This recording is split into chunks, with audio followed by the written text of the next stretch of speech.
దేవునికి మహిమ కలుగును గాక.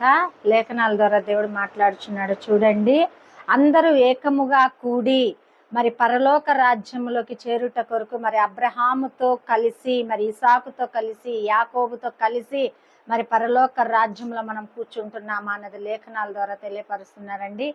ఏ విధముగా మనము ఆ యొక్క పరలోకంలోకి ప్రవేశిస్తున్నాము, ఎవరితో మనం పరలోకంలో ప్రవేశిస్తున్నాము, ఈ భూలోకం నుండి సమస్యలు, బాధలు, నిందలు అనుభవిస్తూ మన పరలోక రాజ్యం వైపు మన మార్గములు సరళముగా చేసుకుంటున్న వేళల మరి చూడండి, అబ్రహాముతో, మరి ఇసాకుతో, యాకోబుతో కూర్చుంటామని చెప్పేసి దేవుడు లేఖనాల ద్వారా సెలవిస్తున్నాడండి.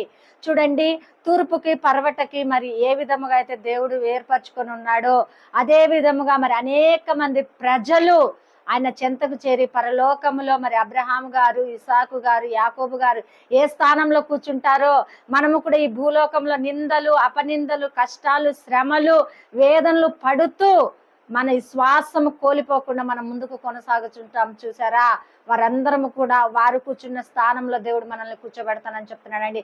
మరి ఎంతమంది కూర్చోవాలని మీరు ఆశపడుతున్నారు?